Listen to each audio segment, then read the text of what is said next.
Right, welcome to the podcast. We've got a very good friend of mine joining us today. Kyle, how you doing, bro? I'm good, mate. Yeah, had a pretty intense run this morning, and then I've got session coming later on, so looking forward to that. And yeah, had a good week so far, so can't complain, mate. Nice. What is the time you're actually looking to do for your Hyrox? I'm not 100% sure yet, to be fair. It's all very new to me, as you know, kind of stepping into it this year. So as I get a little bit closer towards it, I think I'm going to have a look at exactly where I am, what numbers and data I've got and I'm hitting, and then I can actually map things out a little bit more and go in with a bit of a plan and a structure. But yeah, things are good. Top man. Cool. So dude, tell me, what got you into the fitness world in the first place? Okay. Depends how deep we want to go here and how far back we want to go. But growing up, I always struggled with body image for many years, and I had periods of gaining weight and losing weight. It was always a big challenge, a very consistent theme for me. Through lots of different methods, I lost a little bit of weight in my earlier years, and I thought I'd figured things out as I was kind of reaching sort of sixth form age. Went off to university. Loved university, but let's just say it wasn't the healthiest lifestyle. I definitely saw kind of standards slip a lot when I think about my nutrition, how I was fueling. I trained, but trained a bit more inconsistently. Sleep was very poor. Stress was very up and down. Just wasn't living by the standards that I really wanted and I once was. And I saw that weight kind of come back on. And with that, the same negative thoughts and feelings and doubts, insecurities, and my confidence kind of withered away with it. So that was hard. And I think throughout university, I was quite aware of that. There was times when I'd try and make the change. I'd try and actually achieve a body that I really wanted, a body that I'd seen other people be able to achieve, like often frustratingly or seemingly with a lot less effort. And I just couldn't figure it out. At the time, I was very much someone that it would be all or nothing. It would be absolutely everything on the line. I would search for this perfect plan. I would create such unrealistic standards. And inevitably then something would come along and it would knock me off that little perfection pedestal. It would break that flow in that cycle. And then everything would come crumbling down beneath me. And it would take quite a while to kind of build myself back up and get ready to go again. So there was a lot of frustration, I think, throughout that time of trying and truly wanting to achieve success. Like, it wasn't that I lacked the effort. If anything, I was putting in too much effort, but in the wrong places. It wasn't that I didn't understand the why, I just didn't have the how. And that's what, through time and consistency, I was able to figure out and create. And yeah, that's kind of why I got into coaching and created Evolve and do what I do. I'd imagine this is a similar kind of mindset that you see a fair amount of clients come to you with when they're, like, especially working with guys, I find, where they think constantly more is better. And it's like, maybe, but sometimes more is less, and it's really what you can do on a consistent basis that's really going to make the difference. Like, there's no point trying to do 5 sessions a week if, like, you're working 50, 60 hours a week and you could only do 2 or 3, right? So I'd be curious to know, when it came to breaking that all or nothing cycle, how did you go about that for yourself? Yeah, I think firstly, I definitely agree. And I see very similar trends and patterns. A lot of the people that I work with, they're already training, they're already trying, they're aware of the importance of food, and they've got a good baseline of understanding, but it just isn't actually bringing them that return. And like I briefly touched on, I think for myself, I can resonate with that frustration. I think that sometimes you can try way too hard. And like you said, it's easy to hold that, what I believe is a negative, incorrect belief that yes, more is better. And like you said, I agree. I think that better is better. It's often about actually doing less, but doing that better in terms of the actual quality of it, the alignment of it, and the consistency of everything altogether.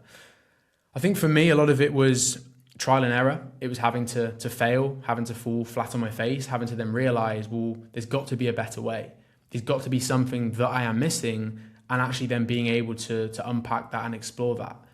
So for me, like I said, when I kind of hit rock bottom with things and I was at the worst physical and mental position that I've ever been, that was when I decided that I was actually going to do things differently for probably the first time in my life.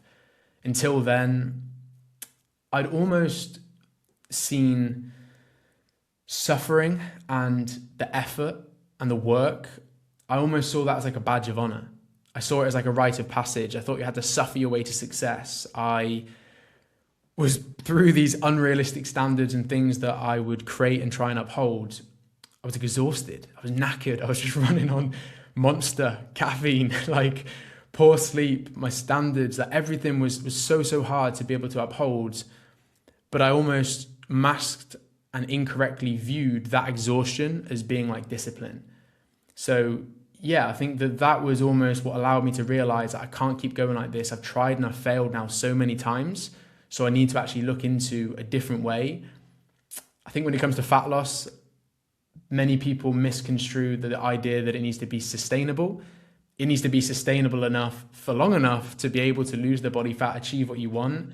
And then, of course, you're able to reverse things up and to come to a maintenance or go into a performance phase and whatever that might be. But for me, it was actually recognizing, okay, to lose the amount of weight that I need to lose to actually create those habits and foundations that I need to actually explore doing things differently. And that was taking my time, building it up step by step and brick by brick, and allowing that momentum to actually then form, which I think changed the game for everything. A couple things then I want to build on from that, because I love the sort of fuck around and find out approach, where there is no perfect approach, right? And things are generally not going to happen overnight where you're going to have this crazy epiphany of, I'm doing this wrong. Like, you're going to try different things, especially if you're doing it off your own back, and go, well, how is this going to go? Why am I still fucking up? Why am I still struggling here? And then taking that time to actually come back and reflect and go, yeah, well, I don't actually sleep very well because I'm still out on the piss with like uni friends or whatever. I don't sleep very well, so then I'm tired, so then I make poorer food decisions, and then I miss the gym, you know. And it, especially for people that have had that difficult journey throughout fitness, you need to fuck up. And as like all humans, we go through different stages of readiness for change. Like, you can't change someone that just isn't ready for change, that doesn't want to change. They need to progress through those levels to actually get to the time and the place where they are really ready to actually make change, put those actions in place. And then what you said around like the sustainability thing, oh dude, I couldn't agree more to this. Like, if it's better for someone to lose less per week, great, you know, absolutely great. But I do think for a lot of people, if you're losing 0.03 pounds per week, it ain't very motivating to do that, right? Especially initially, if you can get some quick results in the bank, you can actually go, holy fuck, I could actually do this. And it lights a bit of a fire in you and goes, well, this is why you're doing it. This is the result you're getting from it. So keep fucking going. And, you know, the arguments that people have with, you know, slightly more aggressive approaches, I think, are wild. Are you going to lose muscle? Well, are you though? I mean, maybe if you train like a fanny, your diet is shit, your sleep continues to be shit. But if you monitor those things, I mean, you looked pretty fucking good at the end of your like fat loss phase, right? Yeah, I'd like to think so. It was definitely better than I thought I was gonna as I was going throughout it. And yeah, I think it's a good point. I think, what was it? It was like 36 kilograms in 36 weeks. So it was relatively aggressive and incredibly consistent with it. And yeah, I think interestingly, because some people that you kind of speak to and that might listen to this can probably resonate. Looking back now, there was definitely a big identity piece for me, because I knew that I needed to change and I knew that there needed to be a better, different way. But my pride kept telling me to do it alone, that I should have had it figured out. For reference, I was studying sport and exercise science. I'd become a qualified PT. I was even interning for 3 seasons at a professional footy team in the sports science department. So doing things with S&C with the lads, doing nutrition stuff, doing fitness testing, all of that stuff. And throughout particularly the last year of that, I was, like I said, in the worst, both physical and mental health that I've ever been. So I felt like a fraud. The amount of times that I would turn up, I'd put on the staff kit, I'd go out, I'd try and lead those sessions, and it was difficult. There was so much friction, it was hard and heavy because I wasn't living and embodying those standards and that lifestyle. And I think for many people that I now speak to, often they are doing well in many areas of their life. And again, when I think back to me, like, as much as I had a good go at uni, right? I had a great time. I loved going out partying, having fun. I know we've had some nights out. We've had a good time. I love that side of life. But I was a good student and I was doing well and I was working hard. But that sometimes made things even worse because I felt that pressure that I should have done it by now and I should have figured it out, but why hadn't I? And that led me down the path, like I said earlier, of comparing to other friends that just seemed to just be in good shape with little to no effort. And I thought, well, I must be broken. I must be the problem. So like you said, tying into the second point you made, when I then actually started doing things in a way that wasn't sustainable forever, because the calorie deficit and fat loss isn't, but was sustainable enough that I could actually manage it, I could stick with it, I could be consistent with it, and I was actually seeing visible changes on the scales, in the mirror, in how I felt, all of these aspects, that gave me belief. That's what I didn't have for so long. And when I was going too hard too soon and I was being very unrealistic with what I was actually chasing for and trying to do, that's what had slowly just been beaten down and battered over the years, was telling myself on a Monday, the typical story that this is going to be different. And by Thursday already it was slipping. By Friday, I'll start again on the Monday. That when you've done that for so many years in so many different ways, and it's the one aspect of your life you haven't quite been able to get control of and to fully change, you start to not believe the words that you speak. And that doesn't just affect your health and fitness, that affects you in all different aspects and elements of life. And that was definitely true for me and for my journey before actually making a change. It's really interesting what you said there. Do you feel like that sort of resistance to getting some additional help was down to like status, like, right, I'm doing really well in this area, really well in this area. I'm quite a high performer in life, so I shouldn't have to admit that I'm struggling in this particular side of things. Do you feel like that was a thing to do with you? Yeah, I would say so. I think that there was a mix of things. I think I tried to build this identity on success, on effort, leadership. Like, again, even when I think back to growing up as a kid, like I'd captained teams growing up and I loved my sports, right? So that was how I tried to view myself, and that was the lens through which I was trying to operate within like this whole industry of health and fitness. So it almost felt like a bit of a dirty secret that I wasn't able to do these things, and therefore I guess accepting that I could have done with help and reaching out for help, that in some senses meant accepting failure.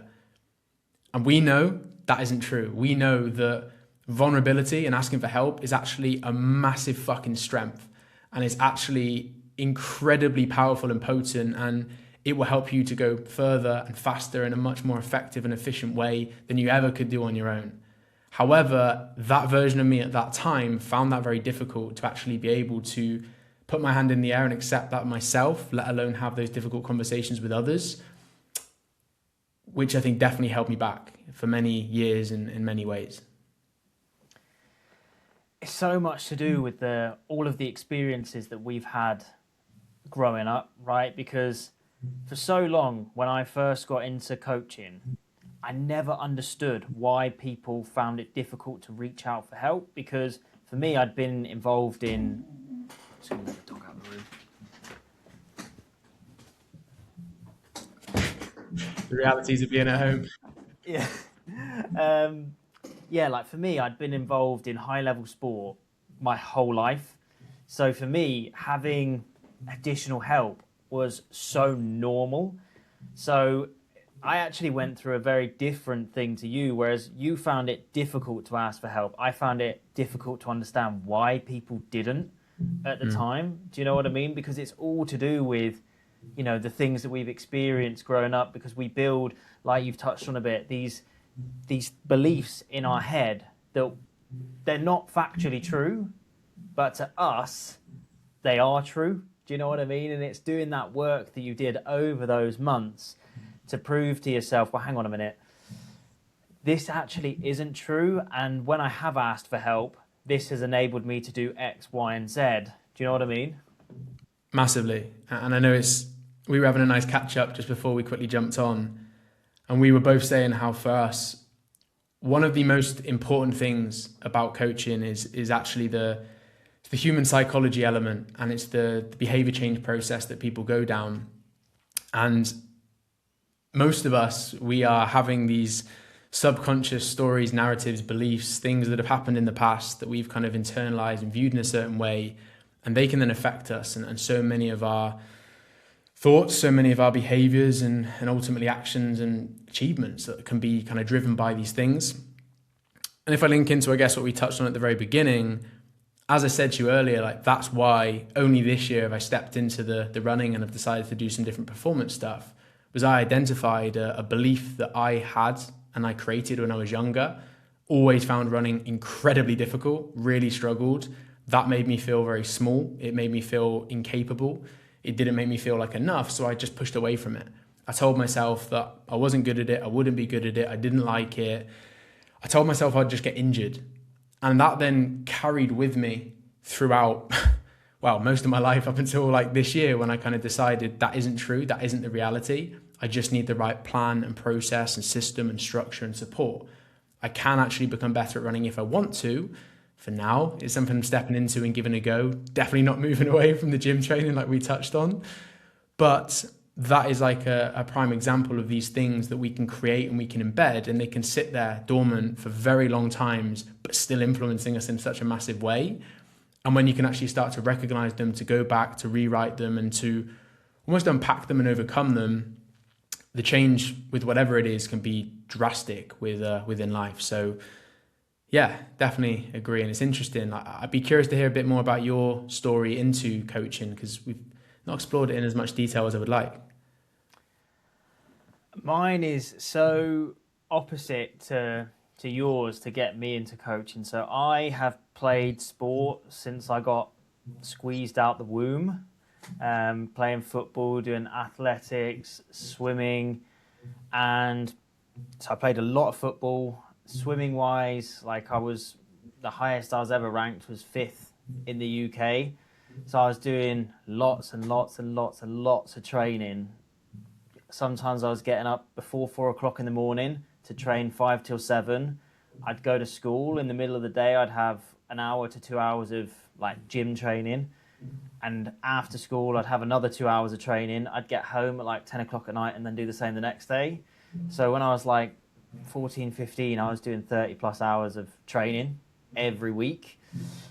And as I got to, 15, I injured my back, which I still struggle with a little bit now. It's getting much, much better, right? But because of that, like training just felt horrendous. Like I couldn't do what I could do before, even though I was putting in the same amount of effort. I just could not move because I just had pain. And I'm a extremely competitive guy. Like for me, there's no 99%. I just do 100%, and that is it. And I was doing 100% and I was going backwards, right? So this was new territory for me, and I just could not get over the back issues. So this eventually led to me stopping that. And when I stopped that, it was sort of at that point that I'd lost like my whole personality at this point, because I'd always been popular at school, had lots of friends, but I'd always had this personality of being like this particular athlete, right? And I still played football at the time and whatnot, but it was like a loss of a title, if you know what I mean. And then I was like, fuck, what do I do now? Right? And it was at that point I started looking around, and I was so skinny, right? So skinny at this point. I was like, fuck, everyone's way bigger than me. You know, I'm fitter than everybody. I can run faster than everybody, swim faster, whatever. But if somebody farted next to me, they could probably knock me over. Do you know what I mean? So that got me into the gym, and I quite similar to you, right? My training when I first got into the gym was ridiculous because I had this background in sport and training loads. I knew I had to work really, really hard to build muscle. I didn't know how, I didn't understand progressive overload. I was just going in and lifting weights, right? But I was sometimes in the gym like 6, 7 days a week in half term and stuff. I was going like twice a day sometimes, thinking I'm going to get fucking massive because I'm working so hard. And all I was so sore and run down all of the time. But at the same time, because I'd come out of this like athletic background, all of a sudden there was alcohol, there was fun, there was things that I couldn't do before. So it was sort of mixing these two things of, well, I've never really been able to like party and have fun before because I would be getting up at 4 o'clock in the morning. And now I can do these things. So it was like going, or like house party sort of vibe, drinking every single weekend, but smashing the gym loads in the week. I'd get home from whoever's house we were at, then go to the gym. And it was like really, really over the top. Now, it wasn't from a negative mindset, I hate myself kind of thing. It was just a lack of understanding for me because it was what I'd always done beforehand. And even initially from doing absolute shite, I still got a lot stronger, built a substantial amount of muscle, and then I hit a big plateau because I wasn't understanding progressive overload, nutrition, and all this. And it was at that moment that I was like, fuck, what? Maybe I'm just doomed to be skinny forever and I've hit my natural limit. And then I moved gyms, and the guy was like, you work really hard, but what you're doing is fucking pointless, right? And I was like, okay, tell me everything I need to know. And that got me really into like bodybuilding style stuff, which I then took as gospel and was like, this is the only thing that I have to do. I have to live off this food. I have to live in the gym. And, it almost gave me a bit of stress, right? When I would go to like social occasions, because I'd be like, fuck, how am I going to get my meals in? Do you know what I mean? Yeah, I can relate to that so much. I think a lot of people, when they step into it, they can start to, I think the extremes can often be incredibly tempting for most people, especially like you said, if you're someone that's very competitive and very driven, and if you came from that background. And I think, again, often it can come from even somewhat of like of a good place of wanting to better yourself and push yourself. And as I kind of touched on earlier, I guess it's that pressure to want to succeed and to perform. But that can very quickly then turn into a slippery slope. And as you've identified, it can turn into overtraining, underfueling, building up fatigue. And then knowing what we know now, when you look back, it's like, yeah, it makes so much sense. It makes so much sense why I was setting myself up to fail, why you were setting this up to fail, with some similarities and some complete differences. Both were coming at it with like good intentions, but the application and the system behind things, I think, is always the most important thing. And it's amazing that you've been able to then take that and you've been able to then grow that in terms of that like ambition and that ability to apply effort, but now do it in the right areas and then be able to see significant growth and developments and improvements. And that is what I want for absolutely everybody on my team, and what I know that Evolve can deliver. And I know it's the same for yourself, is when you take that effort and you take that mindset and that willingness to push yourself and that drive, and you actually put it in the right areas, you don't have to, like you were saying, sacrifice more of life. If anything, you actually get more life back because your identity changes, your confidence heightens, your ability to actually feel in control.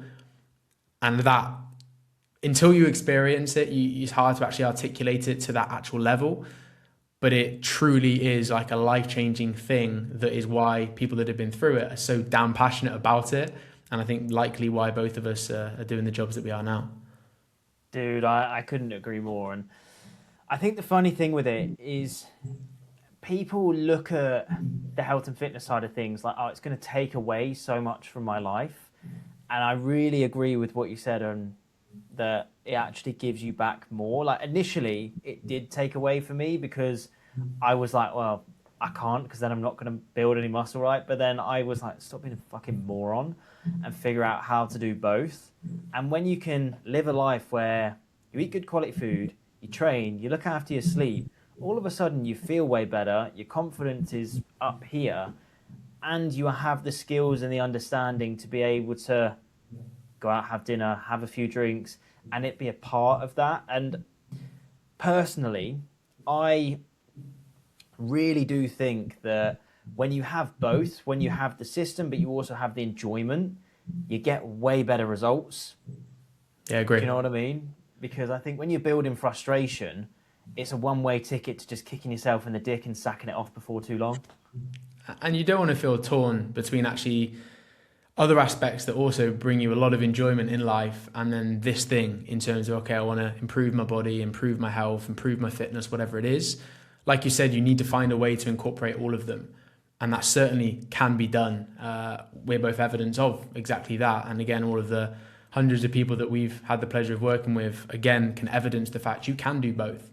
It's not a case of, again, as we've said a couple of times, it's not a case of actually adding more onto your plate. Often it's actually adding through subtraction, which is a really weird concept that it took me a while to get my head around, but is one that is incredibly powerful and actually allows you then to focus on the things that truly matter for you and for that goal and for the direction that you're really wanting to head and travel. And ultimately it brings you more calm, more confidence, more alignment, more fulfillment, so many different aspects. I guess one thing I'm curious to know, because it's a question I like to ask a lot of our team, is your perception of confidence. Because I think with my journey and story and where I was and where I've got to, I think sometimes I can view it differently to different people. And I know it's a hard question, but I'm curious to kind of hear your perception through your coaching lens. Confidence for me is being able to do what the fuck you want, when you want, without giving a shit what anybody else thinks. If I want to take my top off at the beach, I'll take my top off at the beach. If I want to go and have a kickabout, I'll go and have a kickabout. And just not having that nagging doubt in the back of your head around, yeah, but what about what they think about you over there? It's just about, I don't give a fuck what they think, and being able to totally do whatever you really want to do without any drawbacks. What do you think? I love it. Yeah, very similar. I think to me, confidence is the posture, energy, vibrance. It's the way someone carries himself, conducts himself. I think that is across everything. So that could be social settings with friends and family. It could be in relationship with yourself. So reducing negative self-talk, doubts, anxieties. It's things to do with work, having that confidence to step out into the unknown, to get out of that comfort zone, to seek that same growth and development and an evolution there. I also think when confidence is lower, it's a bit like a backpack full of stones. So I describe it to people as like, you can still do the things that you need to do, but it's always there, it's on your back, it weighs heavy, and you're aware of it. So it reduces like the quality and enjoyment of what you do. But as you then go throughout a process such as dropping body fat, improving your fitness, improving your health, you can almost visualize taking out a little rock week by week or kilogram by kilogram, however you want to view it. And that ultimately is then the process of you getting towards a point where eventually it's empty. You can take it off. That's then that liberation. That's then that freeing feeling that is so hard to explain until people actually experience it for themselves, but that truly just changes the experience of every single thing that they do across all different aspects of their life.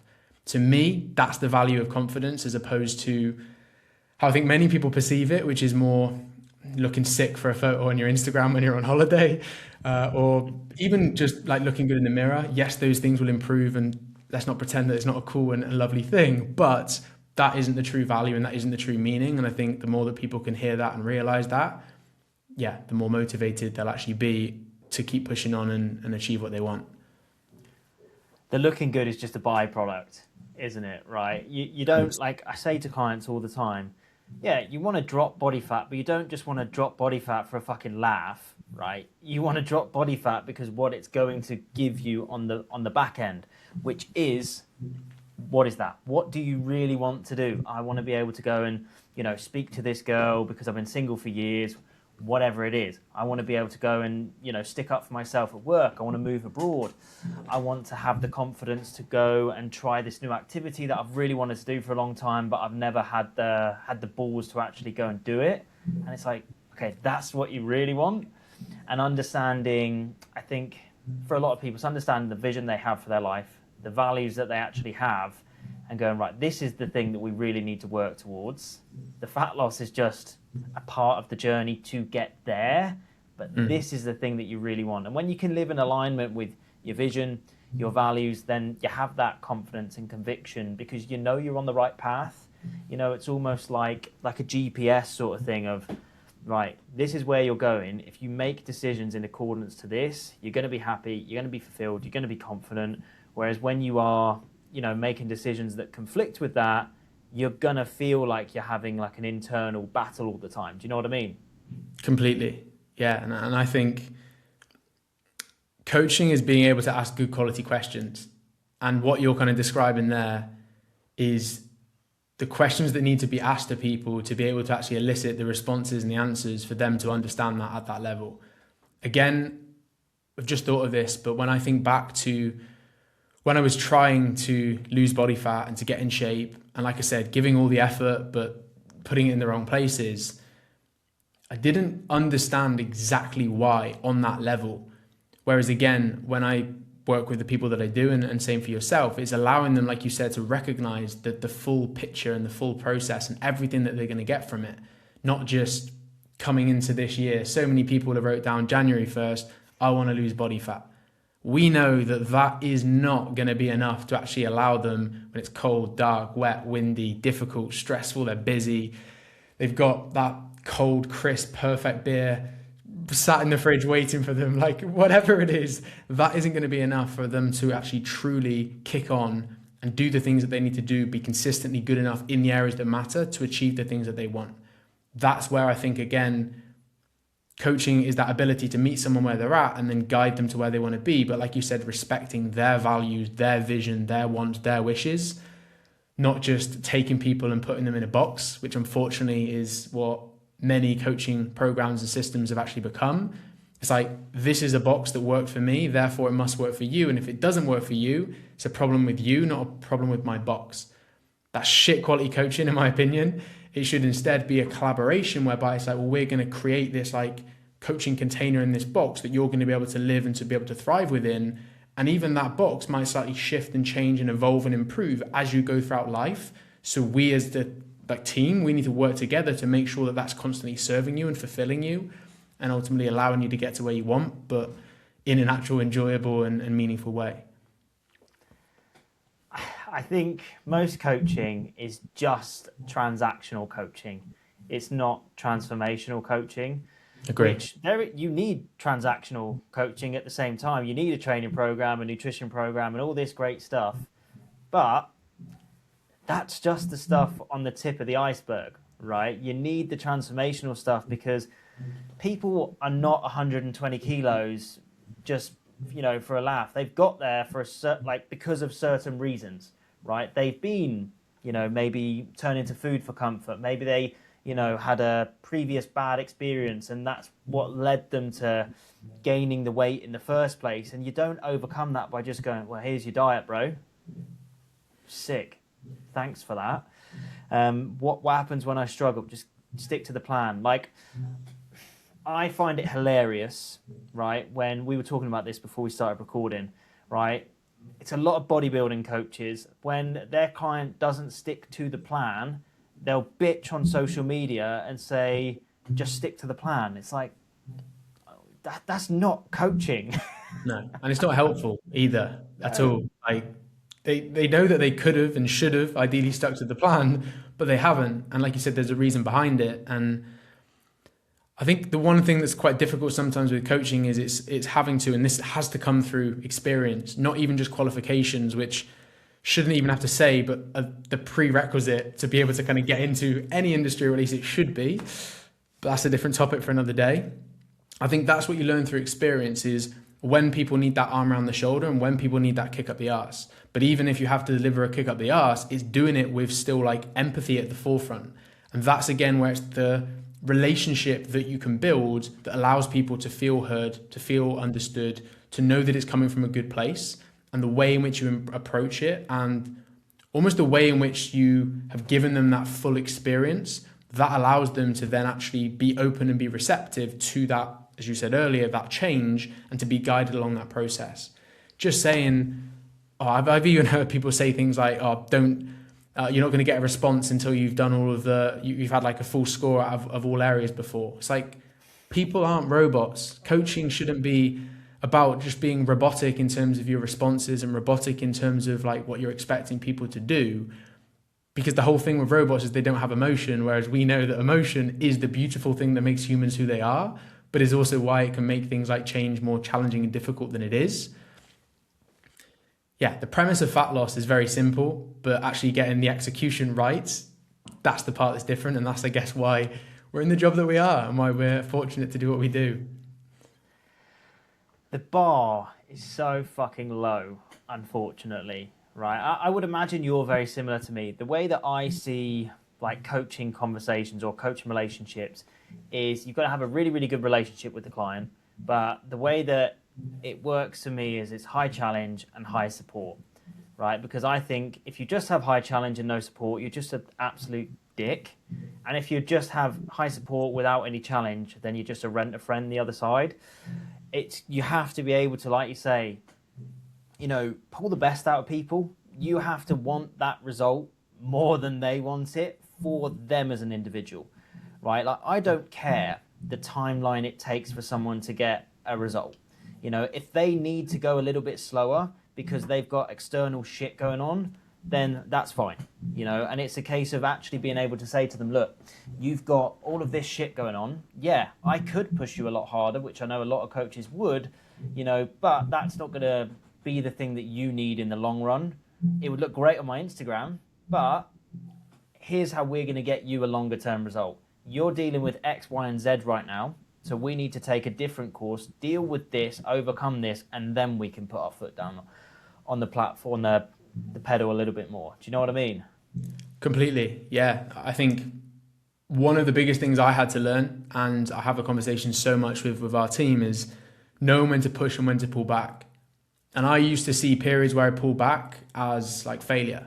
Again, that was like my mindset, all or nothing, black and white, 100% intensity. And the challenge is nobody in life can do that. Again, if I think back to more of like an athletic setting, if an athlete tries to be 100% every day, every week, every month, over a year, guaranteed they're going to be injured within a couple of months. Like, there you go. So it's literally a case of actually mapping it out. And again, that's where the relationship comes into it, where they feel safe enough to be able to open up about the things that are going on behind the scenes. I think, again, when you think about some of the coaches that you've kind of referenced and kind of painted the picture of there, if I was their client, I don't know if I would want to tell them if there were some really personal, challenging things that were going on in my life, because I don't think that type of person you've described would probably hold that space for me and allow me to open up in that particular way. Especially when we think about men. I know that both of us work with predominantly men, right? So a lot of men aren't comfortable speaking about emotions. They've probably not had the sorts of conversations that I know we've had before, sometimes with a couple of bevies, sometimes just meeting up and having a gym session, having a good chat. Not everybody is comfortable doing that. So to have those conversations in the first place can be quite a big step. And therefore, the way in which that information is actually then received and the way in which it's then actually utilized in a positive way to be able to move them forward in alignment with what they actually need at that point, it can be pivotal. And unfortunately, there's more and more examples coming out of when that hasn't happened in the right way within the coaching industry, and understandably how that's left a bit of a sour taste in people's mouths. But yeah, it's a shame, because that isn't what the industry should be about. I still am incredibly privileged to be in the industry that we are, and I do see it as an industry that should be trying to better people, and that should be at the forefront of everything everyone does. But I completely agree with what you've said there, and yeah. I have this with a long-term client of mine, right? He's done fantastically well, but he had a bad experience as a kid, right? Which is the thing that led to him gaining a lot of weight. Struggled with his weight for years, right? And he'd had an experience beforehand when he was getting additional help, right, to try and lose the fat. And whenever he would sort of go off course. He was made to feel guilt, shame, like he was an idiot, like it was all his fault. So when we first started working together, he would find it really difficult to bring anything to the table because he was so scared that I was going to make him feel the same way. And it took a good period of time for, me to come to him and go, right, I know things are not being adhered to, right? Because otherwise things will be moving down. And that's okay, that's a normal part of the process. There's nothing to get angry about. There's nothing to make someone feel shamed about. We just need to understand what's actually going on and why that is. And it even took, for him to come to me and say, I know you're not going to react badly. I know you're not. And I'm still finding it difficult because I still have this like fight or flight response going in my head that I'm so terrified of this happening again that I'm shooting myself in the foot by not bringing it to the table. And I mean, that's absolutely fine now, but it took a lot of effort, a lot of time to go, right, this is a safe space. And I just find it crazy because what happens is for people like him, he'll bring something to the table in his previous experience with the best intentions of going, yeah, I did fuck up. This did happen. And then they get treated negatively. So then they're like, well, I'm just not going to say anything next time. Yeah. I'm going to suffer in silence. Do you know what I mean? Yeah. It's not good at all. And I think that takes so much courage, the kind of journey that lad's been on to be able to continue to show up for himself and continue to show up for that future version of himself and everything he wanted to achieve, and be able to then find a way, be able to find a good coaching container with yourself of where you can be supported through that and be able to come out the other side. And it sounds like being able to see some good progress and change, which is awesome. And that's what it should be about. Like you said, I think many people, if they don't stick to the plan or the process, or they have a difficult week for whatever reason, they know that. They're likely already feeling the negative emotions and the frustration and whatever it could potentially be.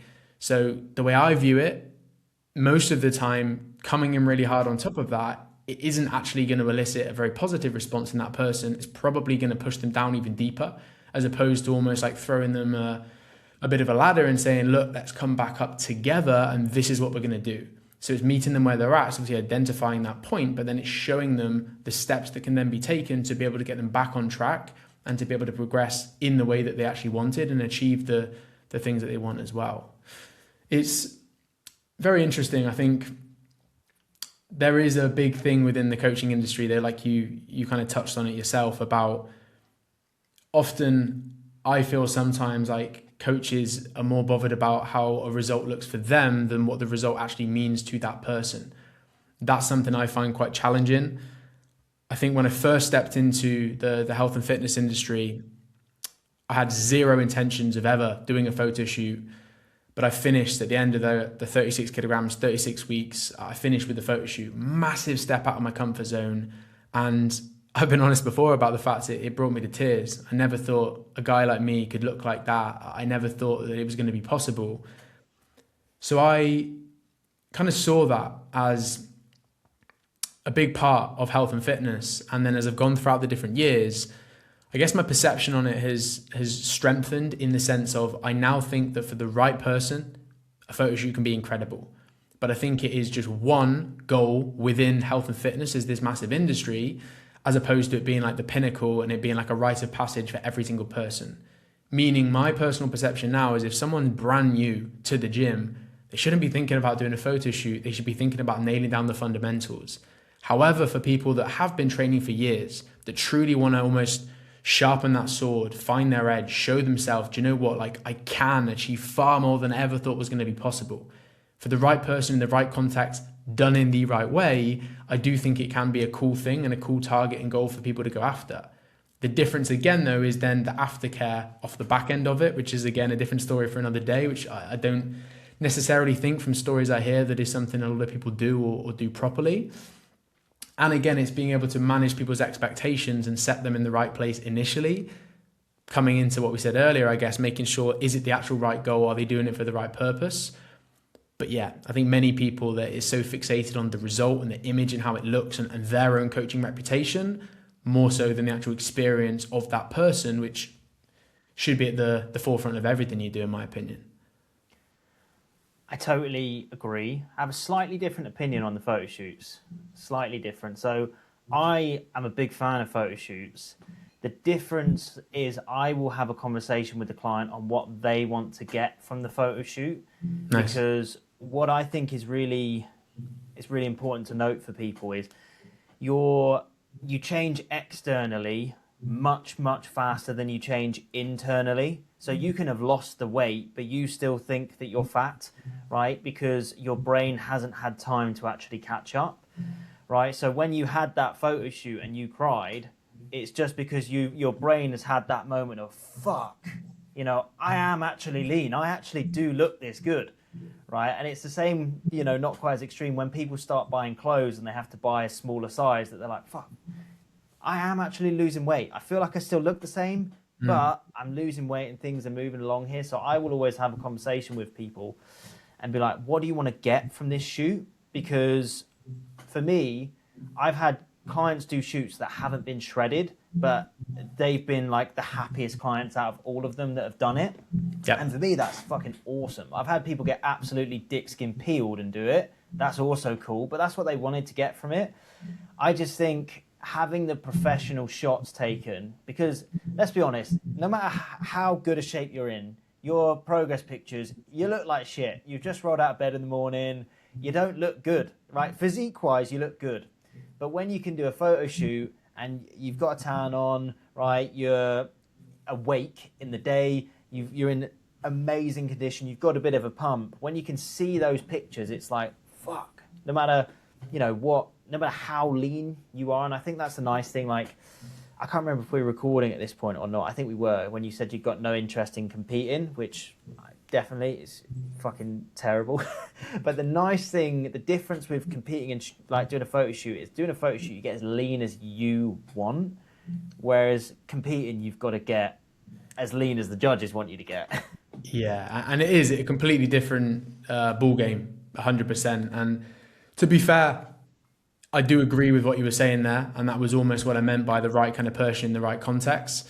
Is, to me, it is all about making sure, are they doing it for the right reasons and is it done in the right way?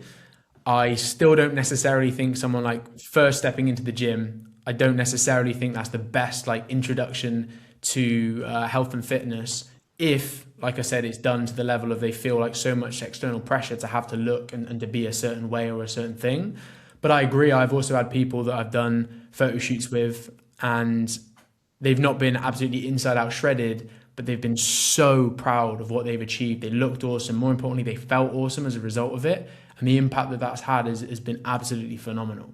So again, I guess it comes back to the shared belief that we both have about this fact of meeting that person where they're at and coaching the person, not even just like having a set specific process that like is so rigid that it has to be followed in that way.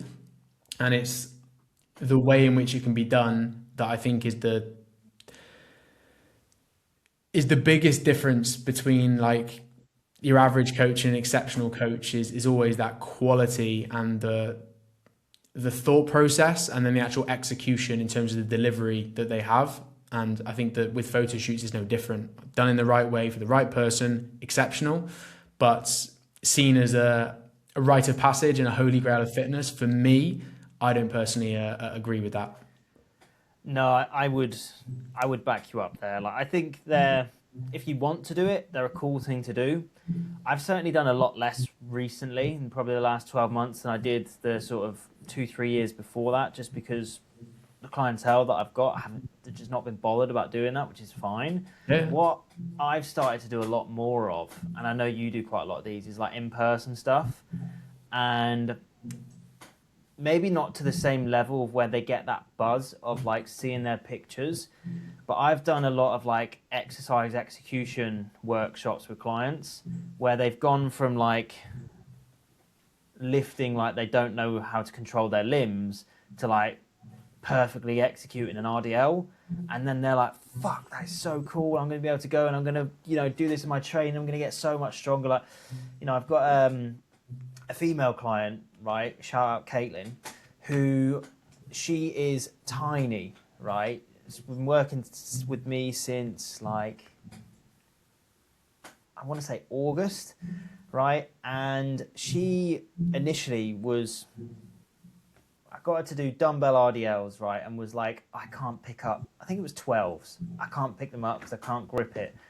I met her the other day with another client of mine, Trevor, and we all had a training session together doing barbell RDLs, and she's smashing out 60 at body weight like around 50 kilos easily. I was like, fucking target for you is 100 kg RDLs by the end of the year from someone that was barely in the gym when she started working with me. So it's like these different experiences lead to that same sort of outcome of like that, holy fuck, I am actually changing, I'm becoming this new person. Do you know what I mean?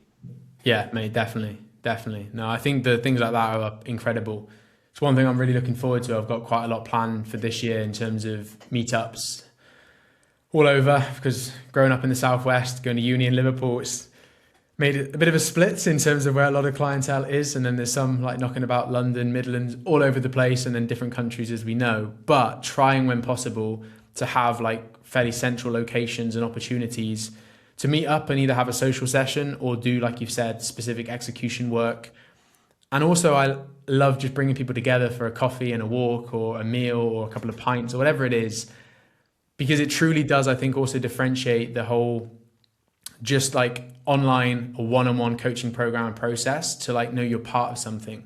This is a community. This is people that share on a certain like vision and values, and you're part of this like, yeah, true community, and you actually feel like it's more of like an identity within you, and you feel so much more connected than just something that's done online, one-on-one, through WhatsApp, through Loom videos, through Zoom, through whatever it might potentially be. So yeah, I think there's so much value that people can take from that, and I think it's something that I want to be able to do even more so. And like I said, have different opportunities for different people. This year, that's exactly what I really want to do within kind of like the coaching style and the coaching results, and very excited for it, to be honest. It's going to be a good year across the board, and yeah, looking forward to where it takes me. Hell fucking yes, bro. Hell yes. Well, dude, I won't take any more of your time because I'm sure you are very, very busy. But is there anything else you wanted to go over whilst we're on here? No, mate, it's been really awesome to chat through different things. Interesting to hear even more about your journey and your story. I know we've had many conversations over the years, but can't remember too many going into that kind of detail and going back in that way. So yeah, really cool, mate. Lovely to chat with you and catch up as always. And yeah, have a lovely rest of your day. And you, bro. Pleasure. Top man.